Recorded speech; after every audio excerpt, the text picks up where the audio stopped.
Hi, friends. Gene Valentino from the Grassroots Truthcast. You've got to join us not only for the great shows and entertainment and guests, but you got to join us because our sponsorship is growing and it would mean a lot to them, not to mention me, if you come on board. And the one we're featuring this week is Luis Sanchez from the Cigar Shop. He owns a company called La Tradicion Cubana. The Cigar Shop, Miami, Florida, since 1995. This Luis is really one heck of a guy. He's determined to manufacture cigars based on an unprecedented excellence in quality using old-fashioned Cuban methods. Uh, the cigar isn't always cheaper, but it is better.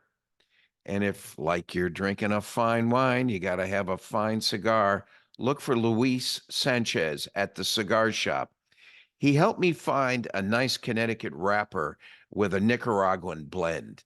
And this cigar has become not only my enjoyment, but this cigar has also become my brand and my marketing tool.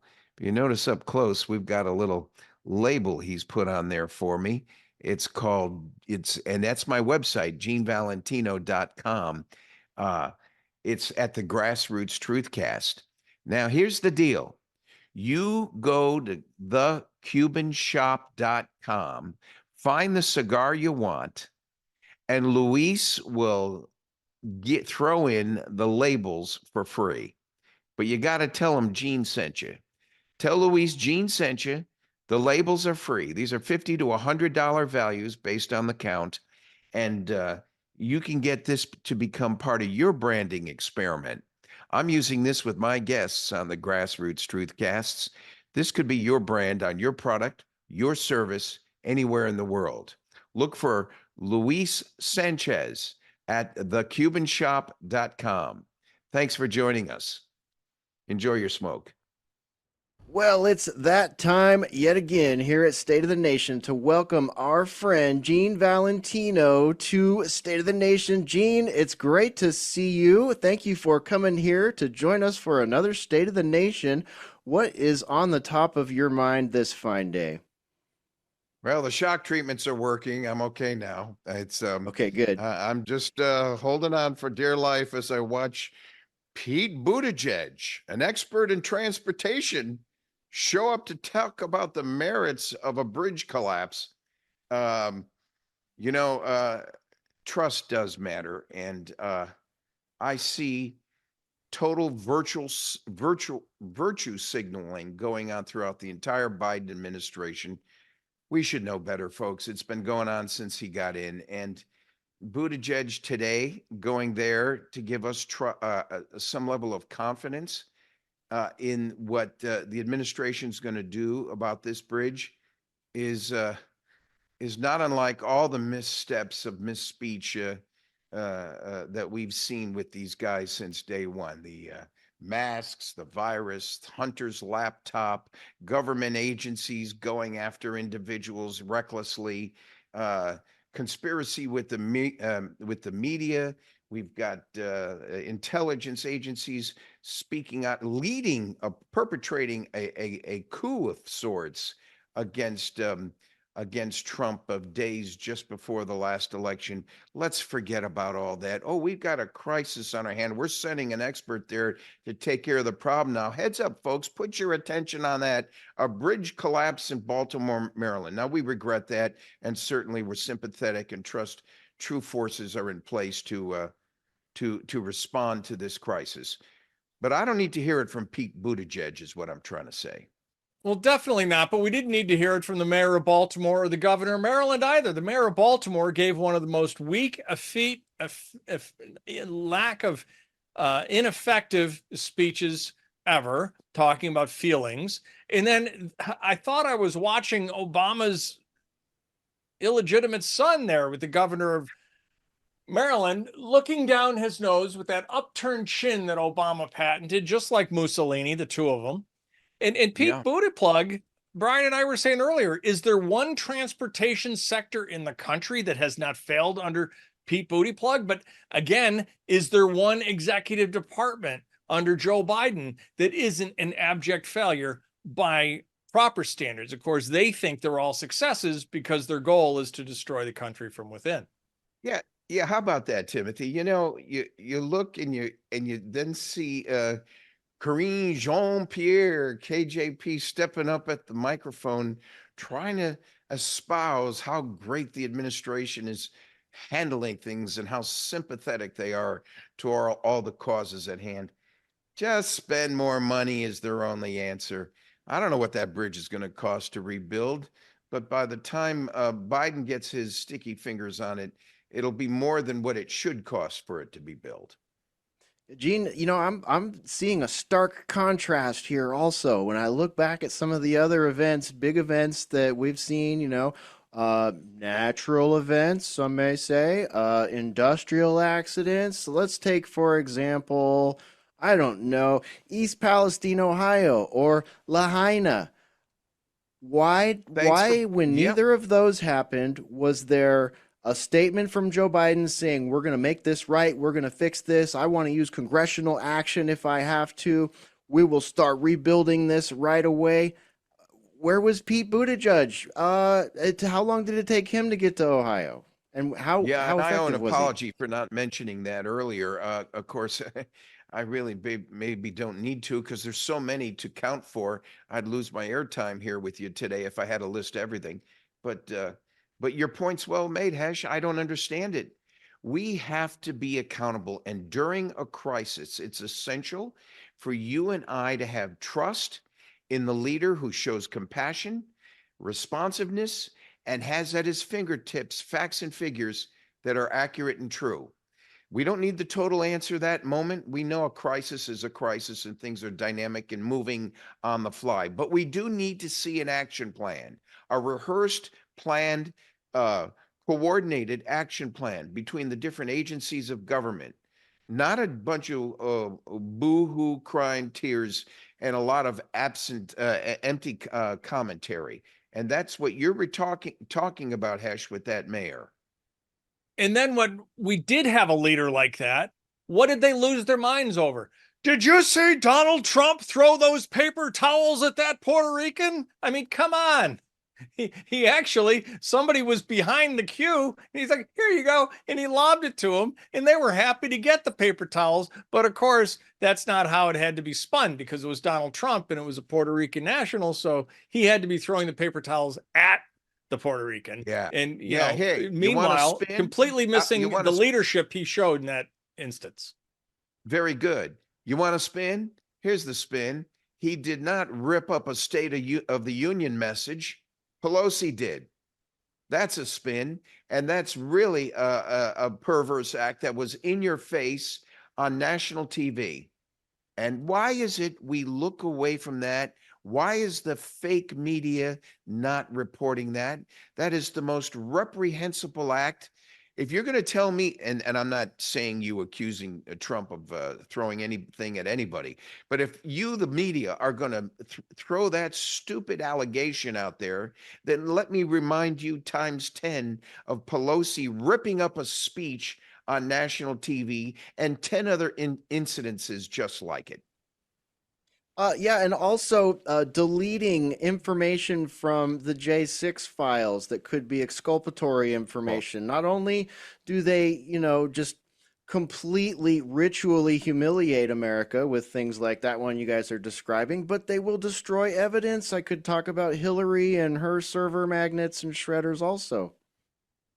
Yeah, but their strategy, their perfect strategy is working so well, isn't it?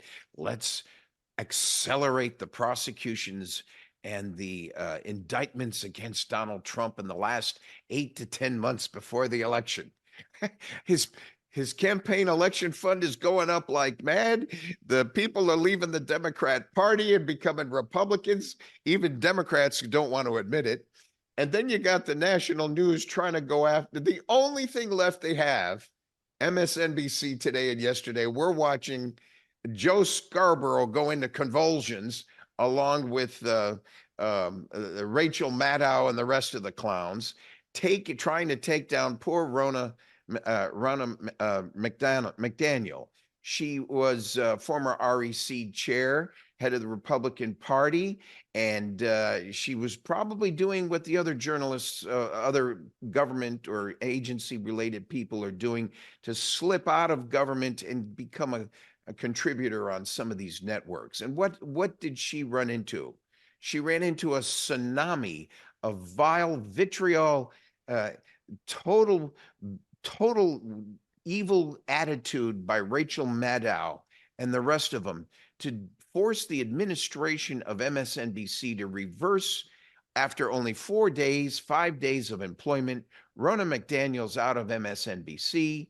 I think Fox News or Newsmax or one of the real conservative networks ought to pick her up, and that would be the story. To think that she tried to get on that network and they blew her out the door. Hey, we've got some liberals on well, not as much on Newsmax, but definitely on Fox, and we're watching Republican conservative journalists tolerate the insanity of left radical craziness commentary, and we do it because we're trying to show some balance. Yeah, and I think that's actually a problem because once again, we're playing by self-imposed Marquis of Queensberry rules when we're in a street fight. Rachel and Joe threw one of their patented toddler temper tantrums. That's the only way the left gets what they want, is if they don't get what they want, they throw a toddler temper tantrum, and then somebody, in this case, MSNBC's leadership, will cave to their demands. If they can't like and tolerate a Republican like Ronna McDaniel, Mitt Romney's niece, who is, she's slightly to the left of Ana Navarro. If they can't tolerate her point of view, it just shows how this has become a religious cult on the left where absolutely no deviation in thought is possible. They're all for diversity except for diversity of viewpoint. Willingness to accept other opinions, right, guys? I may have an adversary relationship and really dislike you as a person, not to mention your opinion, but you are welcome on the show to present the other side. That's what true journalism is all about.